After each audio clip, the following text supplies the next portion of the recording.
jam yo len jam ko nyagen me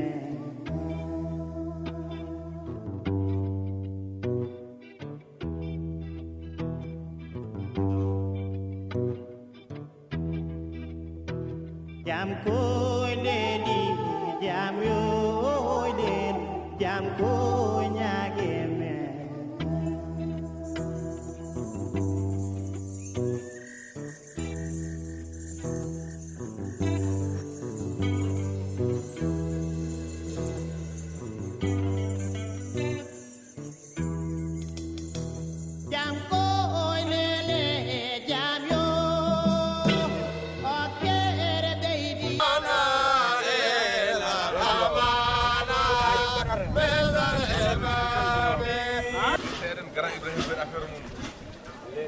Gara Ibrahim pada akhir menit. Alhamdulillah.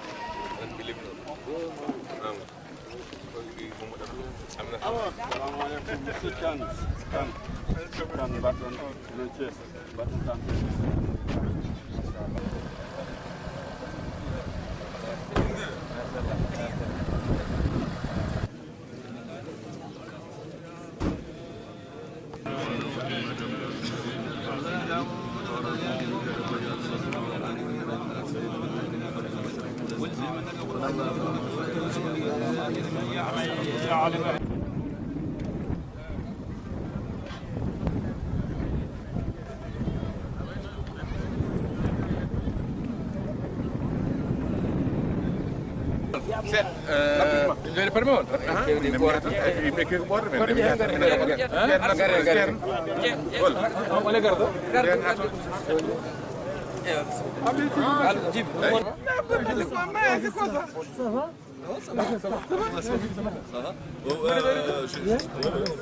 Ok,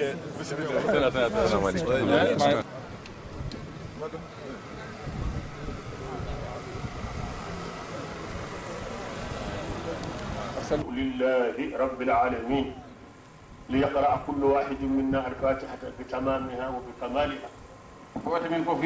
أشكره سبحانه وتعالى المتصف بصفات الكمال والعز والكرم، أحمده حمد عبد ضعيف معترف بالعجز عن شكر المنعم.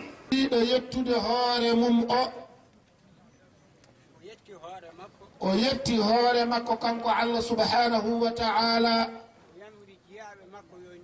o yamiri kadi jiyaaɓe makko yo ndutto jettamo o haalani ɗumen kamɓe jiyaaɓe Allah ɓe kadi holnoɓe jettirta Allah subhanahu wa ta'ala ɗo Allah yo Allah jaɓɗum kala ko ñaagoɗo Allah yo Allah jaɓaɗen yo Allah jaɓaɗen on jarama. السلام عليكم ورحمة الله. عزيزة هذا وأن المساجد لله ولا تدعوا مع الله أحدا. صدق الله العظيم. Venu en tant qu'ami, en tant que frère de celui qui était à l'origine, qui a été à l'origine de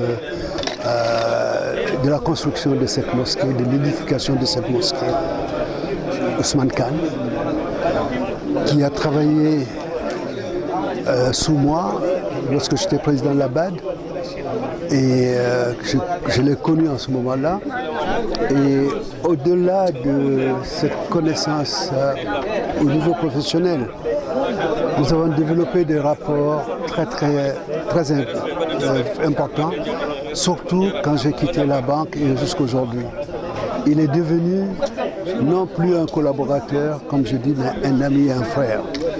Et quand il m'a dit il y a quelques mois de cela, il y a un bout de temps, qu'il est en train de construire une mosquée et qu'il souhaiterait à l'inauguration que je sois ses invités.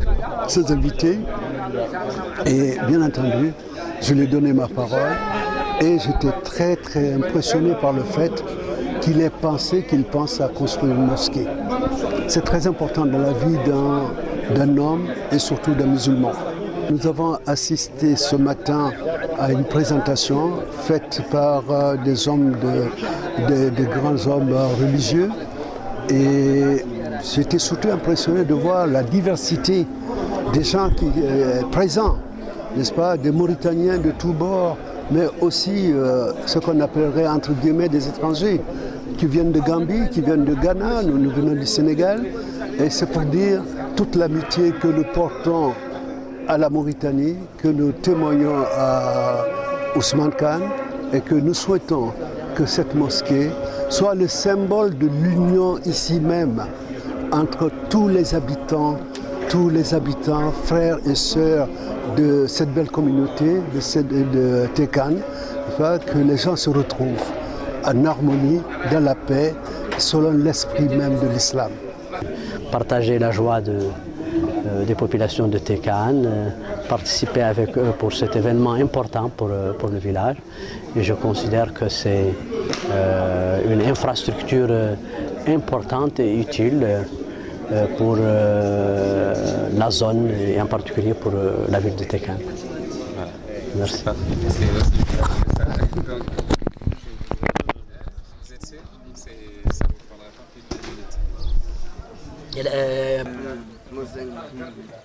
السلام عليكم. وعليكم السلام.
وعلى آله وصحبه وتابعيهم بإحسان إلى يوم الدين. واعلموا أن الله قد فرض عليكم الجمعة في مكان هذا في يوم هذا في شهر هذا في عام هذا إلى يوم القيامة. ومن تركها في حياته أو أحبه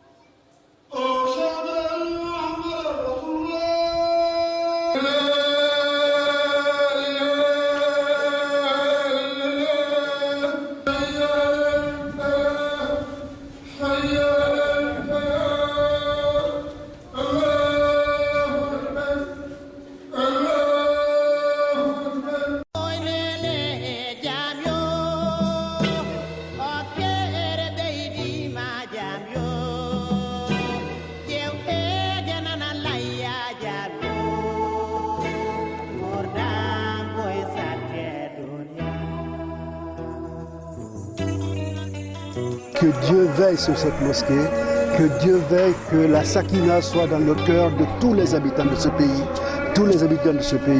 et que les gens de Tékane se retrouvent en frères et sœurs et qu'ils soient fiers de ce qui est fait ici.